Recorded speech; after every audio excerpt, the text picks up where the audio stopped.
Welcome back to Road Gang Radio. Join Jimmy Mack and Lindsay Lawler's Gang of the Airwaves by subscribing to Radio Nemo on YouTube. We celebrate all kinds. Make it official. After all, if you're listening, you're already in the gang. The Road Gang. What we're talking about now, after our mac and cheese and a lot of really fun stuff over the course of the first half hour, is much more serious. It doesn't mean we can't have a good time and we can't engage in fun and fellowship and, basically sitting down and talking with our friends from TAT. We've been taking a ride with them for a long time. We've watched them grow from simply kind of focusing on the trucking industry to including now law enforcement and a lot of captains and heads of industry and a lot of people on the ground, just the American motorist and the commuters out there. Everybody suddenly is an eye in the sky, keeping a lookout to prevent the scourge of human trafficking. Louie Greek, by the way, is a TAT training specialist. He joins us this morning. He is joined by Kim Longstreet, the manager at the Commerce City, Colorado TAT truck stop. Good morning to you both. Welcome to Road Gang Radio. Thanks for having us on. You got it, man. Hey, Louie, so how's it going? We are emerging from the other side. I know why you brought Kim, because we're coming out the other side of Truck Driver Appreciation Week. You guys did a whole bunch of stuff to kind of say thank you to the people who are, I guess, your core constituency, the foundation, the rock on which you've built the Church of TAT. Talk to me how the week went, and then we can kind of slide into some other stuff. Yeah, the week was fantastic. I mean, it couldn't have gone any better. We had 13 different locations between TravelCenters of America, Sapp Bros, Loves, and Pilot, all across the country during September 15th through 19th. Really just to express our gratitude to the drivers out there, keeping America going, keeping our roadways safe, and keeping a vigilant eye out for potential human trafficking. You know, we say that our drivers are our eyes and ears, this army out there that is really looking to combat human trafficking along our roadways. And so not only does TAT want to thank them, but of course our truck stop and travel center partners out there that rely so much on those drivers. And they as well are also our frontline heroes. Those travel centers and truck stop employees are on the front lines and can see something and say something and really make a difference. Yeah, and they become kind of hubs of information exchange too, because as drivers come in, a lot of times, like, hey, having worked in law enforcement, I know the number of times that phone calls have been made from a counter. Hey, the driver can't call, but he's actually seeing something kind of unfolding in the parking lot right now, and it's the girl or the guy behind the counter making the call for the driver while he keeps a close eye on things. It works almost as a relay system sometimes in a crunch and in a crisis. Kim joins us, as I said before, manager at the Commerce City, Colorado TAT truck stop. Kim, good morning. Good to have you. Can you kind of talk a little bit about, let's talk about the Commerce City truck stop first. You wouldn't have done that, but I'm going to actually ask you to kind of tell us about your location and tell us about what a wonderful place it is.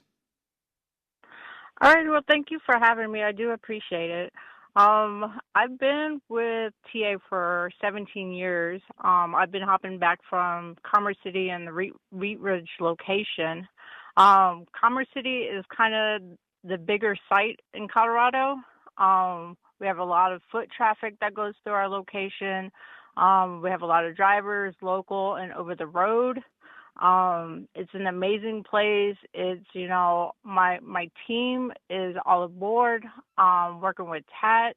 They learned a lot from the classes that they provided us. So it's really fun to interact with the drivers and the locals, and we just have a blast there.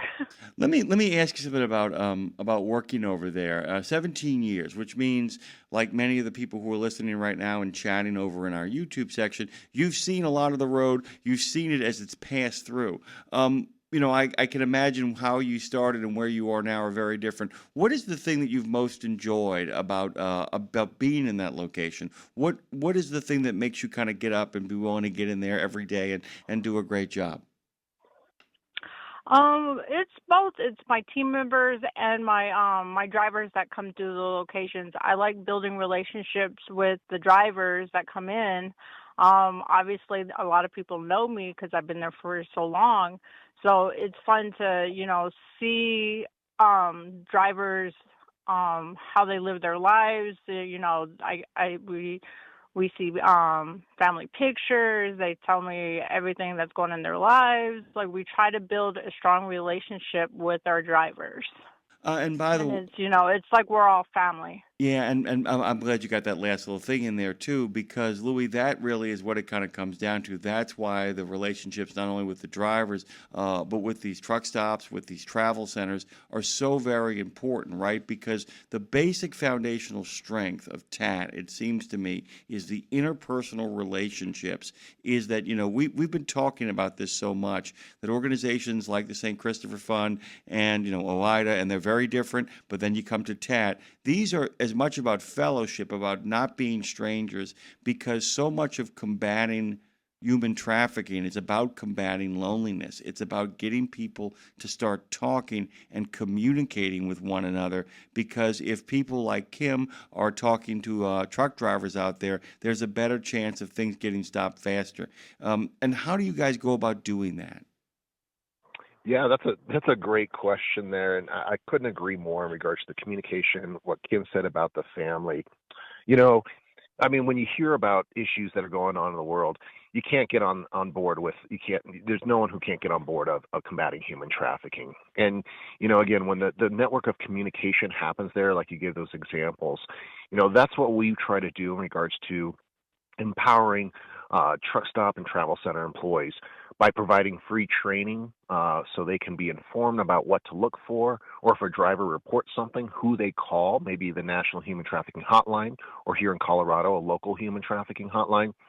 We provide them posters, wallet cards, which just is a simple piece of paper that goes in the pockets, purses, hands of those frontline employees that just kind of reminds them of the role that they play. And so that really kind of empowers them to strengthen them, to give them the skills and understanding about what this crime looks like and how they can properly respond to it. And, we have numerous accounts for listeners out there. We have numerous accounts of where, in particular, frontline travel center employees have made a phone call on behalf of vulnerable individual and was able to get them out of that situation, has been able to assist law enforcement in arresting those perpetrators.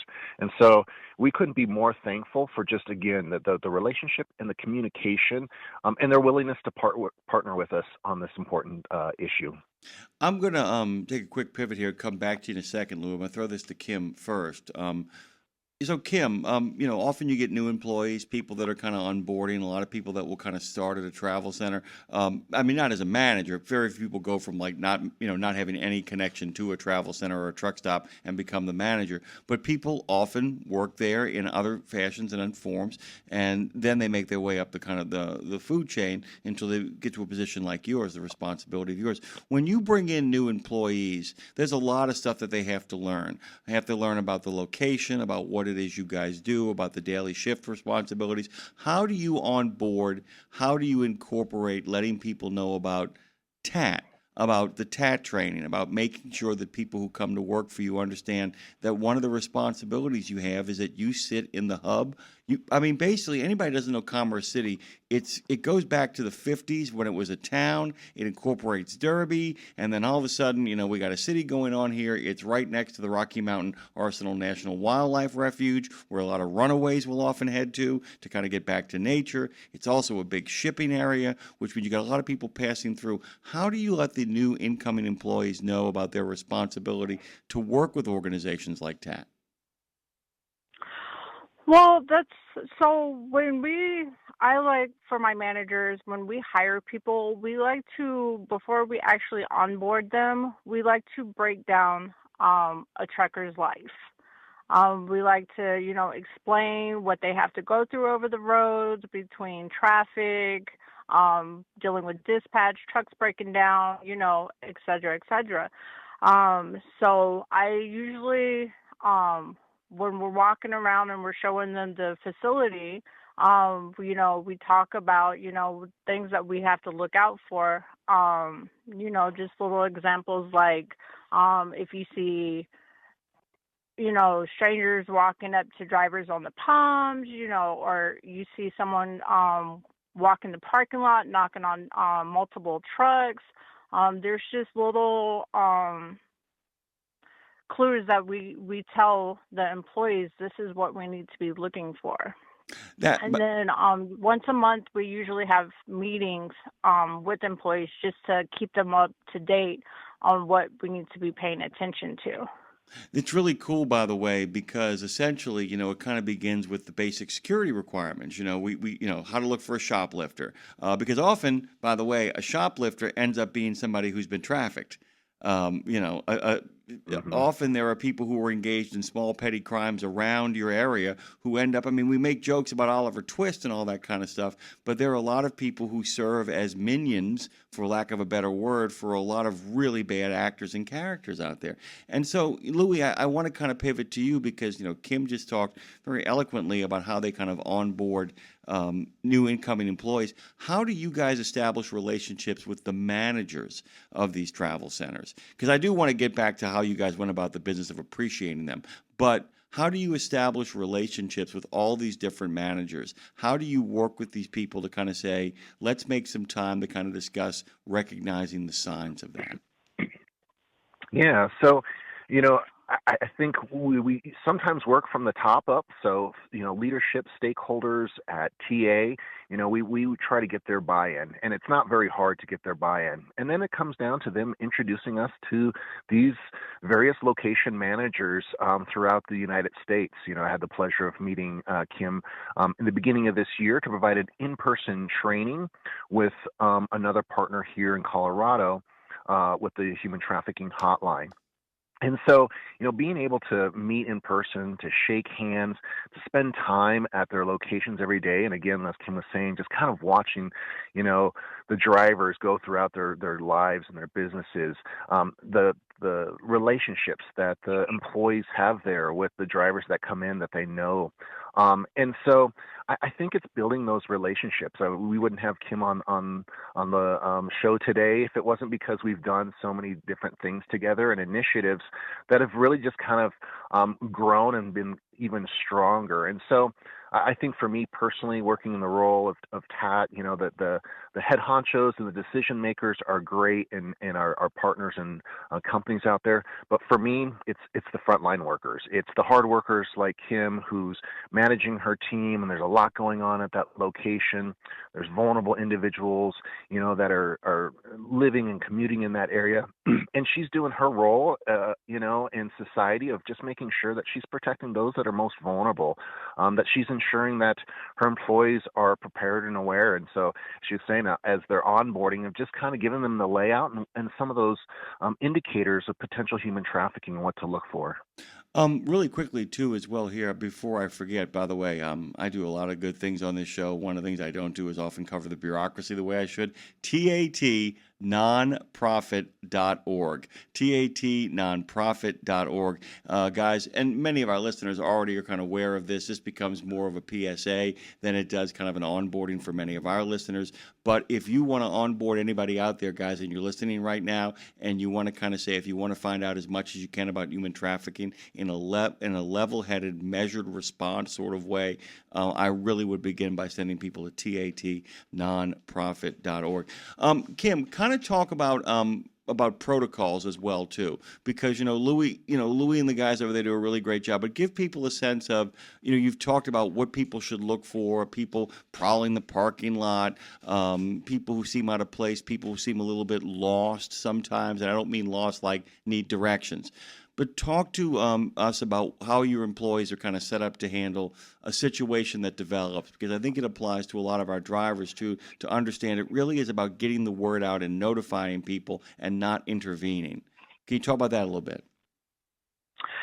So usually, I always have a manager on duty at my location, which, after the training that we had with TAT at the beginning of this year, my employees do pay a lot more attention than they did at the beginning. For instance, there is an incident that happened, and my employees came and grabbed me. So usually I never ask my employees to put themselves in any kind of risk. So if they feel like something's off, I usually have them tend to direct it towards management. And then we kind of bat it together.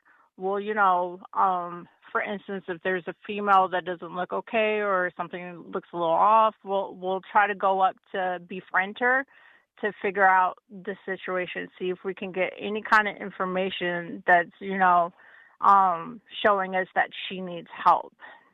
Yeah, and Um, go Go ahead, Kim. ahead. No, you please, you had a thought.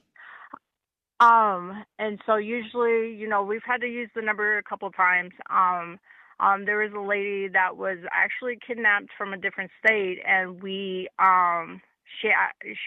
truck was in our shop, so we actually immediately called the local police department. I've been able to set up a really strong connection with the Commerce City Police Department.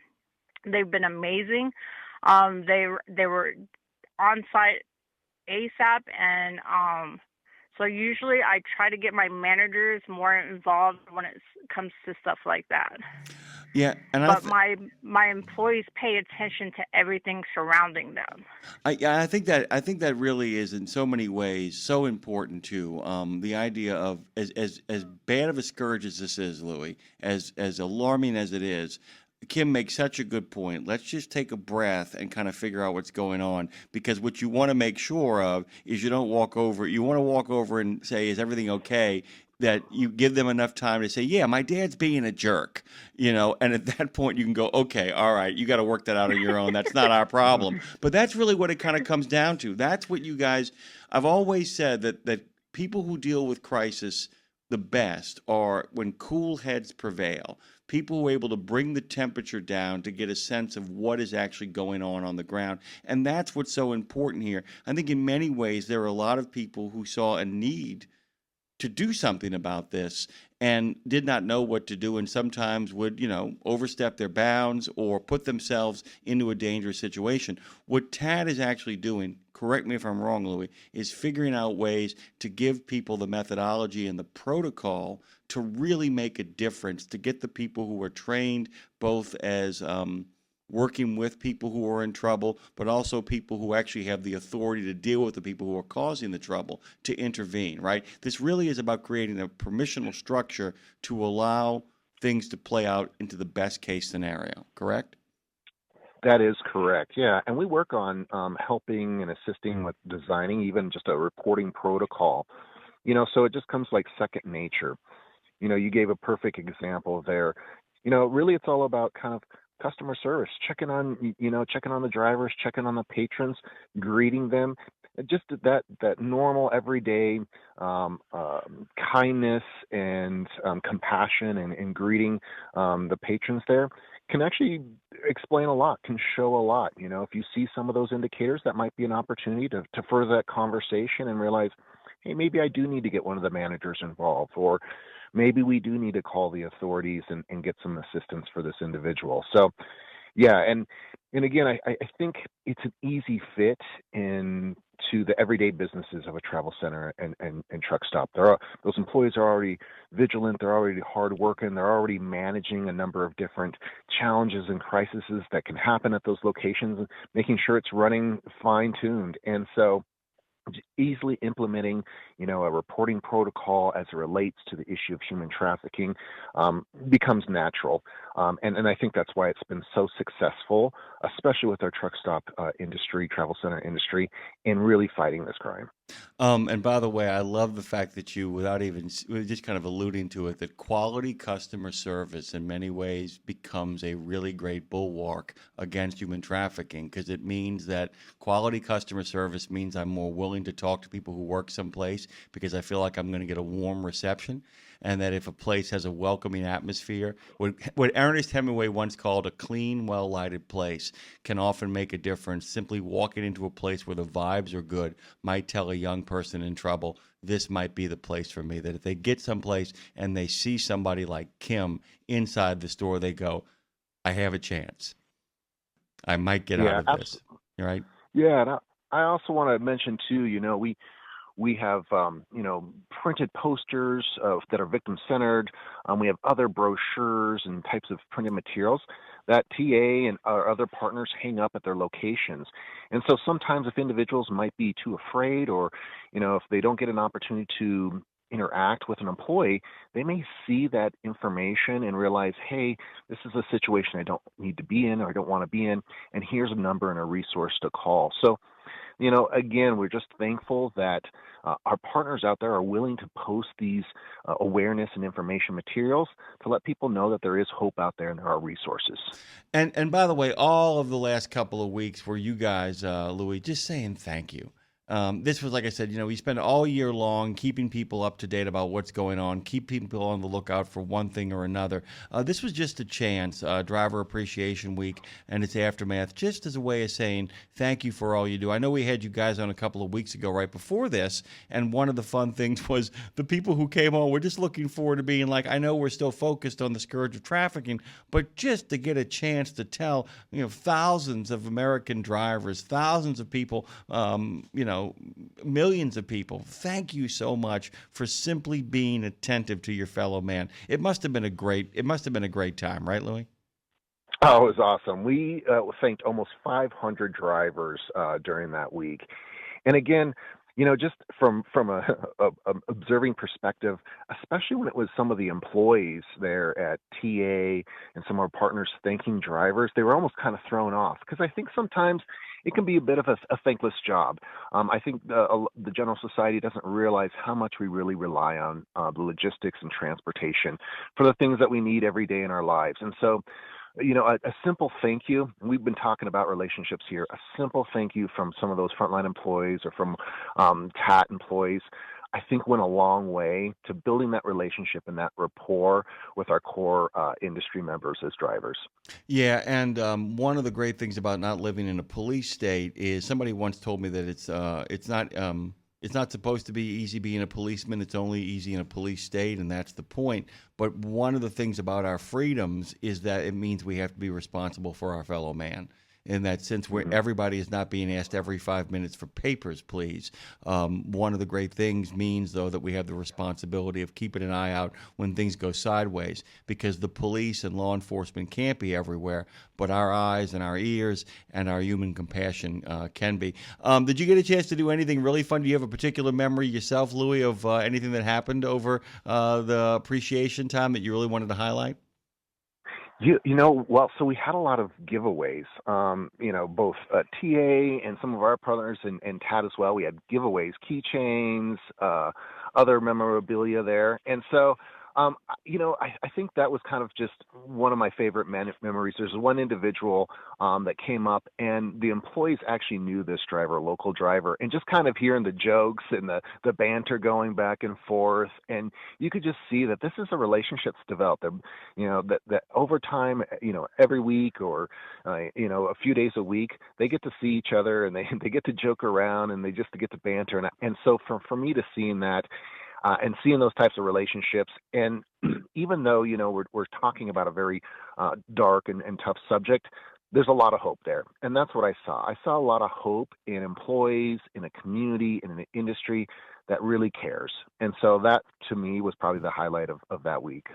Good enough for me. And by the way, Kim, I'm going to give you a chance to answer the same question. Did you have a highlight of the week, anything in particular? I mean, amidst all the human beings that pass through, and you get people of all sizes, stripes, and emotional moods. Like I said, you get people where Dad's being a jerk to people like, I'm so happy to be here with my parents and taking them over to the national park.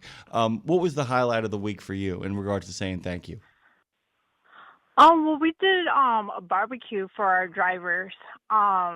So we were able to communicate, take a couple minutes, chit chat with them. So it was kind of fun. I had the TAT booth set up right next to us, and we all worked it together. And we were kind of sad at first because we weren't getting a lot of customers. I was like, where are all our drivers at? And then it started picking up, and we just had a heyday with it. By the way, it's like our listenership over here at Road Gang Radio. I'll sometimes look over and be like, there's nobody listening. And then all of a sudden, that's the thing about the profession we have chosen, Kim. It's like, oh, man, it's a really light day today. And then you literally turn around to pick up something off the floor, stand up, and realize the entire room is full. And like, who let all these people into my room? Louie Greek has joined us. Kim Longstreet is the manager at Commerce City, Colorado TA Truck Stop. Louie is a TAT training specialist. I am going to rinse and lather and repeat this over and over again. TATnonprofit.org. TATnonprofit.org is where you should head. I hope you guys have the best week. And even though you spend time thanking everybody else for what they do, Louie, Kim, thank you both for what you do out there. You're making the world a safer and kinder place, and we really appreciate it. Thanks so much. It was a pleasure. Thank you. Could I just add one more thing? There's also a mobile app for iPhones and Androids that have training, additional information, and a way to report a tip, too. So if your folks that are listening want to download the app, they have that option, too. I'm sorry, Kim, I didn't hear that. That was coming in all garbled. Maybe you should repeat that. Say it again. There is also a mobile app available for iPhones and Androids. And on that app, it has training, additional information, and a way to report a tip also. So if your listeners want to hop on that too, they can. Guys, by the way, if you think Kim isn't a convert to the cause, I think she just proved it. We really appreciate you, Kim. 17 years basically helping and assisting all those drivers out there, keeping them a warm and safe place to kind of call home. And, well, Louie, it's always good to have you on, man. Have a great week, okay? You as well. Thank you, guys. Thank you, Kim. Thank you. Oh, what a great time.